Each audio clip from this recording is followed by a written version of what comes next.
Hello people of the YouTube world and all who are watching this. I'm Mackenzie901K and today we are going to be setting up my 2026 reading journal. I'm so excited to set up my reading journal. Let me give you guys a little bit of a sneak peek as to what my reading journal looks like. So the reading journal that I bought this year is this one. It is so cute. So this is a reading journal from Archer and Olive. I decided to try out a new journaling company this year, so we're trying out Archer and Olive. I do think that I want to every single year try out new reading journals from different companies, just because I really maybe in the future want to do like a comparison video or something like that. Anyway, without any further ado, let's go ahead and let's jump into setting up my 2026 reading journal. Okay, so this is my 2026 journal. This is a journal from Archer and Olive. I really want to try to test out different journals every year. Last year, this journal that's over here is from Notebook Therapy, and then the one that I used the year before and actually a few years before was from Shop Amanda Rachel Lee. She is a journaling YouTuber on here. But I decided to try Archer and Olive this year for a couple of reasons. The first reason is the design on this little journal. I love the little frog. I have been really obsessed with Frog and Toad, so I thought that the frog journal would be perfect. And then also I really wanted to try out a smaller journal. This is still like the normal size that I get, I think. Well, actually this journal in size is a little bit bigger, like in dimension wise. It is I believe it's still an A5 journal, but I believe it is a little bit bigger than the journals that they sell at Notebook Therapy. It's a little bit wider, but it's shorter in page number. And I really wanted to try out a 128 page journal this year instead of just doing the like 200 or 300 page whatever that the journal was last year, because I did not actually fully finish filling in this journal. I still had quite a bit of blank pages, but I really wanted to get a smaller one this year. Also, I do want to talk about some of the supplies that I'm using. I do have some sticker sheets over here from varying sticker businesses, and then I also have some like individual stickers. I believe all of these are from Amazon. The pens that I'm going to be using, I have a few different ones. And I also have what's in here too, but these are all of my markers that I'm going to be using. They're a mixture of a Crayola, Tombow, and then I have these Jelly Roll sparkle pens over here. And then I also have, I believe I'm going to be also using this Pigma Micron number 3. And then I have this one, which I typically use, which is the Papermate Flare pen. And then I might also use the Pilot, where is it? The Pilot G2. And also I'm going to be using the Jelly Roll. I'm going to pop those back in there for right now. Washi tape is from an assorted different places. I have no idea where the washi tape's from. This I printed out on Amazon. I'm going to be doing a little door spread. You guys will see that incorporated. And then this paper, and most of these stickers, other stickers that I'm going to be using besides these, are from this Mary Engelbrett Sticker Emporium sticker book. I'm so excited to use this. This has tons of different stickers in here, but it also has different paper in here as well. So I did already pull out some of the paper that I want to use, and as you can see, it is tabbed up here. So I am very much so prepared to use this little sticker book. But anyway, with that being said, let's go ahead and let's get started. So I am going to be decorating my title page this year, which I'm so excited to do. I've never decorated a title page before, so this is going to be something a little bit different. I'm going to be using some of the letter stickers that are in here for this, and I'm just going to put the nickname that I go by, which is just Mac. So I am going to put that in here, and then I'm also going to do some little decorations. I've got this little sticker, or this little picture here of me to put down here. I'm excited. So I'm going to go ahead and get started decorating this page, and then we will come back and chat.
Okay, so this is where we're going to be putting the door. The idea for this spread is I really want to have it pop open, and then underneath it will say 2026. I have the 2026 here. And then it's going to have this behind it. So I'm going to put the 2026 in first, and then I will align the door. And then I've also got some letters to put on the corners. It'll look really cute. So let's get the 2026 title spread underway.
I did get this spread done. The door on the inside looks like this. It's really cute. I wanted to keep the door on the inside kind of simple because I just wanted to open it up enough to where you could see like the 2026, and I think it looks really cute. So, and I'm hoping that it'll flatten more over time and keep its shape a little bit more, especially with it being, you know, folded up, but it's really cute. I'm really kind of impressed with it. This is the final New Year's title spread. Oh my God. Okay, now let's move on. Okay, so this is the next spread that we are going to be working on, and this one is definitely going to probably take me the longest because this is going to be my books read library spread. So I have to draw out each individual thing. So I think what I'm going to do is I'm going to outline everything off camera just really quick because again it will take me a while to outline it, and then I'm going to come back and we can color everything in together. I think it'll be really cute once it's finished. So that's what I'm going to go do.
finally got the books read spread completed. Down here is my key. I always use the mild liners for filling in the books. How I always track my books, I always do physical, audio, ebook, 5-star books, and library books, just so I can remember how exactly I read each book. So I'm going to go ahead and I'm going to get the goals page set up, and then we will come back and discuss.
Going to do my TBR cart and my reading goals spread. So let's go ahead and let's get the TBR cart drawn.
Alright, so that is my completed beginning of the year journal spread set up. So I just wanted to quickly flip back through everything. First of all, we have my name page and my little picture down here, which I do love this page. I do love how it turned out. And then we have my New Year page with the New Year year right underneath the doors, which the doors are so cute. I'm so obsessed with how they turned out overall.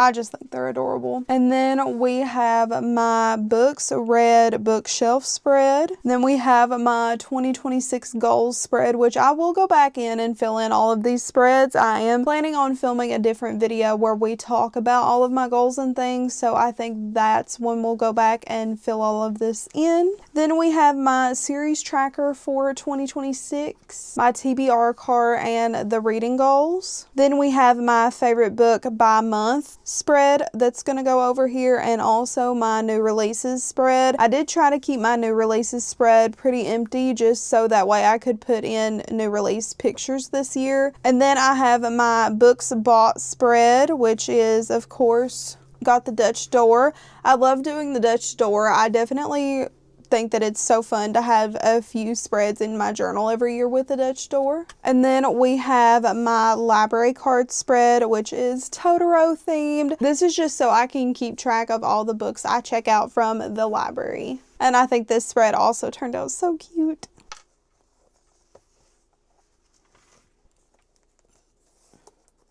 So that is my completed 2026 beginning of the year journal spread setups. They're done. I'm so happy that they're finally completed.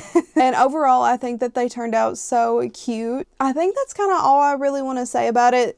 Again, I didn't want to go too crazy with the journal spreads. I just really wanted to try to keep the central scrapbook theme, which I think we accomplished very well. And I cannot wait to use more of these stickers. I am obsessed with these and they are so cute. With that being said, I will catch you guys in the outro.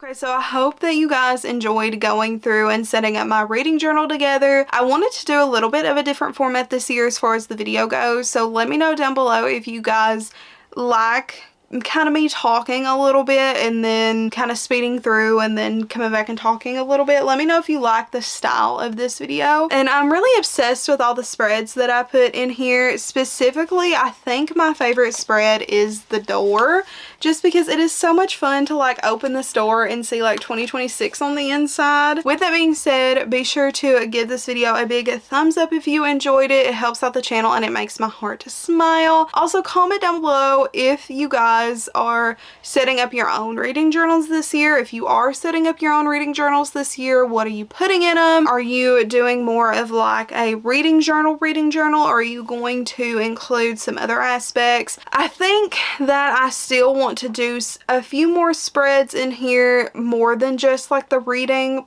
aspects of it. I would like to do some more crafting spreads and things, so you guys will have to watch out for that, because I think I still really want to do that. And then also make sure that you tap that subscribe button as well as that post notification bell, because I'm currently uploading every Monday at 6 p.m. EST. Sometimes that does not always happen, but also sometimes I do post a bonus video here and there. So that notification bell will let you know right when I upload a brand new video. And yeah, that's it. Thank you guys so